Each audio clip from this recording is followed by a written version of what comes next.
கிறிஸ்துவுக்குள் அன்பானவர்களே, இன்றைய நாள் கூட நாம் ஒரு வார்த்தையை வேதத்திலிருந்து தியானிக்க போகிறோம். அது என்னவென்றால், தானியேலின் புத்தகம் 1வது அதிகாரம் 8வது வசனம். நான் வாசிக்கிறேன்.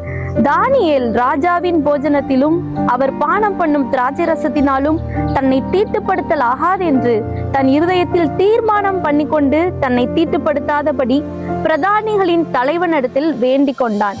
இதை கவனித்தீர்களா? தானியேல் என்கிற ஒரு வாலிபனை பாபிலோன் தேசத்தில் சிறைபிடித்து கொண்டு போனார்கள்.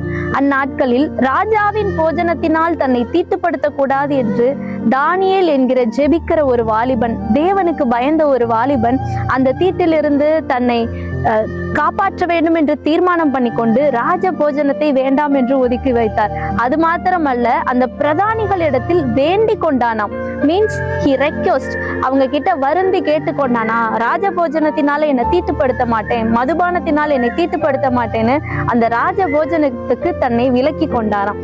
இன்னைக்கும் இதை கேட்டுக்கொண்டு இருக்கிற நீங்க ஒரு வாலிபர்களா இருந்தா இந்த காரியத்தை உங்க இருதயத்தில் கொள்ள வேண்டும். அது என்னவென்றால், இந்த பூமியில நம்மை கரைப்படுத்த அநேக காரியங்கள் நம் முன்ன இருக்கிறது, நம்மை சுற்றிலும் நடக்கிறது. ஆனால் அதிலிருந்து தன்னை காத்துக்கொள்ள தானியேல் செய்தது போல முதலாவது நீங்கள் தீர்மானம் செய்ய வேண்டும். இந்த காரியத்தினால் நான் தீட்டுப்பட மாட்டேன், உலகமே கரைப்பட்டாலும் நான் இதில் தீட்டுப்பட மாட்டேன் என்று ஒரு தீர்மானத்தை எடுக்க வேண்டும். இன்னொன்னு என்ன அப்படின்னு பாத்தீங்கன்னா, வேண்டிக் கொண்டான்.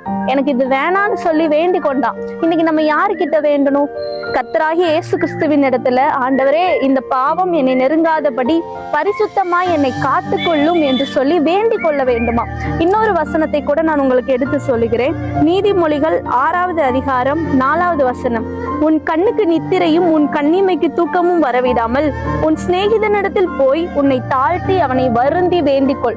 இந்த வசனம் எதுக்காக இங்கு குறிப்பிடப்பட்டுள்ளது என்றால், ஒரு நம் வாய்மொழிகளால் ஒரு பிரச்சனையில சிக்குண்டு போகும் பொழுது, ஒரு பாவத்தில் அகப்பட்டு போகும் பொழுது, அதிலிருந்து வெளியே வர நம்மை தாழ்த்தி வருந்தி வேண்ட வேண்டும் என்று சொல்லிக் கொடுக்கிறது. இன்னைக்கு நாம் யாரிடத்தில் வேண்ட வேண்டும்? நமக்காக பரிசுத்த ஆவியானவர் கொடுக்கப்பட்டிருக்கிறார். ஒருவேளை வாலிபத்தின் பாவம் நம்மளை இழுக்கலாம், இந்த உலகத்தின் சிற்றின்பங்கள் நம் கண்களை கவரலாம்.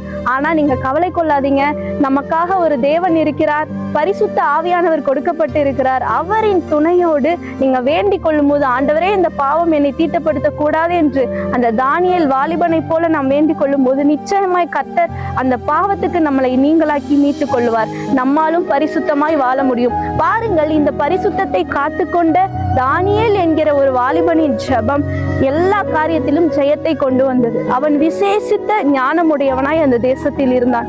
அநேக சாஸ்திரிகள் இருந்தார்கள், ஞானவான்கள் இருந்தார்கள். ஆனாலும் தானியேலின் ஞானம் விசேஷித்த விதமாய் இருந்தது. ஏனென்றால் தானியேலுக்குள் விசேஷித்த ஆவியானவர் தங்கியிருந்தார். அது மாத்திரமல்ல, தானியேலின் காரியம் எல்லாம் ஜெயமாய் இருந்தது என்று இந்த வேதம் நமக்கு குறிப்பிடுகிறது. இன்னைக்கும் நம் காரியங்கள் ஜெயமாய் இருக்க வேண்டுமா? படிப்பின் காரியங்கள் ஜெயமாய் இருக்க வேண்டுமா? வேலை காரியத்தில் ஒரு ஜெயத்தை காண வேண்டுமா? நிச்சயமாய் கர்த்தர் உங்களுக்கு அதை கொடுப்பார். ஆனால் நாம் என்ன செய்ய வேண்டும்? பரிசுத்தத்தை காத்துக்கொள்ள தீர்மானம் செய்ய வேண்டும். மட்டுமல்ல, கர்த்தரிடத்தில் வேண்டிக் கொள்ள வேண்டும். நிச்சயமாய் கர்த்தர் இந்த பாவங்களை ஜெயிக்க வைப்பார். If you take one step to stand in holiness, God will give His grace.